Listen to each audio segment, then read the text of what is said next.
यह कहानी राजस्थान के रेगिस्तान की है, जहां रेत के ढोरों के बीच एक प्राचीन गुफा में पिशाच का निवास था। राजस्थान के लोग इस पिशाच की कहानियों से आतंकित थे, जिसने वहां के कई गांवों को खौफ में डाल रखा था।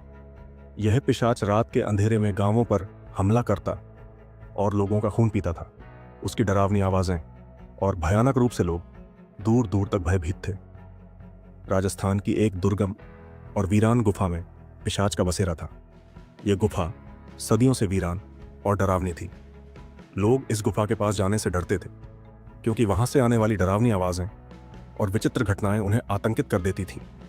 यह पिशाच अपने भयानक रूप और खून खराबे के लिए मशहूर था। गुफा के निकट स्थित एक गांव के लोग पिशाच के आतंक से बहुत परेशान थे। हर रात गांव से लोग गायब होने लगे थे और उनके शव गुफा के पास पाए जाते थे। गांव के लोगों ने कई बार पिशाच को मारने की कोशिश की, लेकिन वे असफल रहे। गांव के मुखिया ने एक दिन निर्णय लिया कि वे इस समस्या का समाधान खोजेंगे। गांव में एक साहसी युवक रणवीर था, जो पिशाच की गुफा में जाने का साहस कर सकता था। उसने गांव वालों को आश्वासन दिया कि वह पिशाच का सामना करेगा और इस आतंक को खत्म करेगा। रणवीर ने अपनी यात्रा की तैयारी की और गुफा की ओर रवाना हो गया। रणवीर ने गुफा के अंदर प्रवेश किया। गुफा में घुप अंधेरा था और डरावनी आवाजें गूंज रही थीं। रणवीर ने अपनी मशाल जलाई और आगे बढ़ा। गुफा के अंदर कई विचित्र और भयानक दृश्य थे। उसने देखा कि गुफा के अंदर कई प्राचीन चित्र और नक्काशियां थीं, जो पिशाच की कहानी को बयान कर रही थीं। गुफा के गहरे अंदर जाकर रणवीर को पिशाच का सामना करना पड़ा।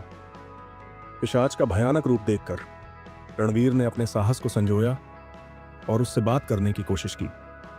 पिशाच ने रणवीर से कहा कि वह एक शापित आत्मा है और उसे इस शाप से मुक्त करने का कोई तरीका नहीं है।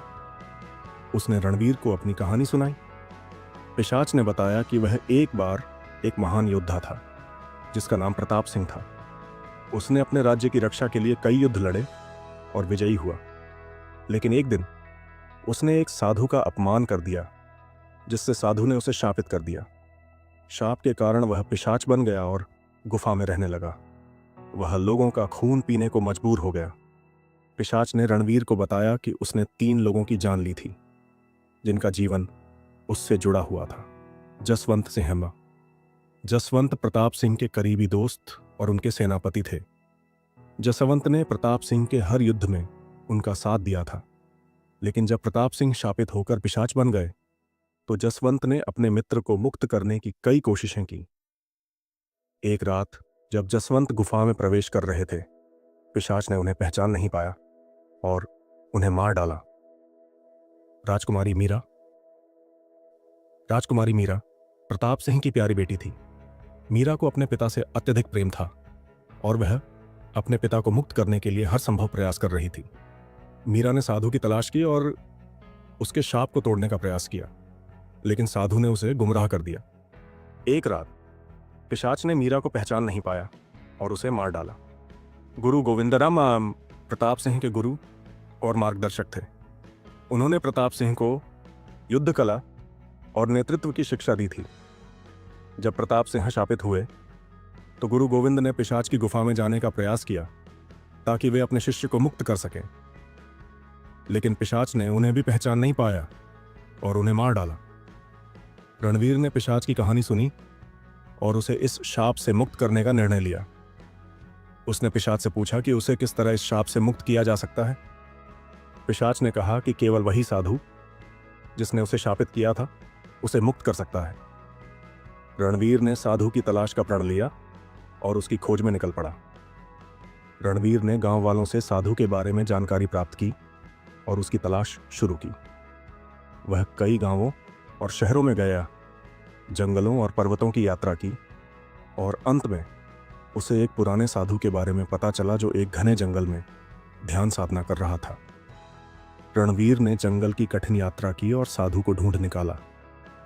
रणवीर ने साधु को पिशाच की कहानी सुनाई और उनसे प्रार्थना की कि वह प्रताप सिंह को शाप से मुक्त करें।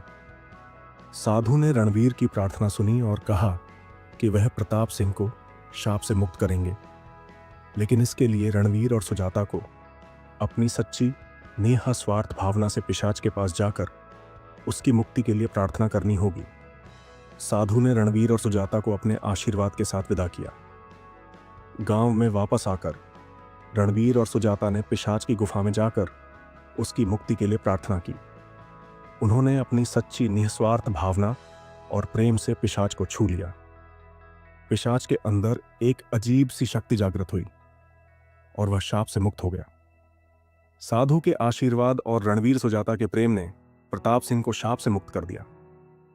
पिशाच को मुक्त करने के बाद रणवीर और सुजाता ने देखा कि गुफा के एक कोने में एक प्राचीन ताबीज रखा हुआ है। ताबीज पर कुछ रहस्यमयी चिन्ह और प्राचीन भाषा में लिखे शब्द थे। ताबीज को देखकर सुजाता को महसूस हुआ कि इसमें कोई खास शक्ति है। उन्होंने पिशाच से इसके बारे में पूछा तो पिशाच ने बताया कि यह ताबीज उसी साधु का है जिसने उसे शापित किया था। इस ताबीज में अद्भुत शक्तियां थीं जो साधु ने अपनी ध्यान साधना से प्राप्त की थीं। रणवीर और सुजाता ने ताबीज को ध्यान से देखा और उसे समझने की कोशिश की। उन्होंने पाया कि ताबीज में एक विशेष शक्ति है जो न केवल पिशाच को शाप से मुक्त कर सकती है बल्कि किसी भी बुरी आत्मा को भी नियंत्रित कर सकती है। रणवीर ने ताबीज को अपने पास रखने का निर्णय लिया और उसे गांव में ले गए। गांव वापस आकर रणवीर और सुजाता ने गांव वालों को पिशाच की दुखद कहानी सुनाई। उन्होंने बताया कि कैसे पिशाच, जो एक बार महान योद्धा प्रताप सिंह था, ने अपने राज्य की रक्षा के लिए कई बलिदान दिए थे। गांव वाले यह सुनकर भावुक हो गए और उन्होंने प्रताप सिंह की आत्मा के लिए प्रार्थना की। उन्होंने पिशाच की मुक्ति के बाद उसकी आत्मा की शांति के लिए एक बड़ा यज्ञ और प्रार्थना सभा का आयोजन किया। ताबीज के माध्यम से रणवीर ने गांव को किसी भी बुरी आत्मा या पिशाच के हमले से सुरक्षित रखने का प्रण लिया। उन्होंने गांव के मंदिर में ताबीज को स्थापित किया और सभी गांव वालों को इसकी महत्ता और शक्ति के बारे में बताया। गांव वाले रणवीर और सुजाता के प्रति कृतज्ञ हुए और उन्हें धन्यवाद दिया।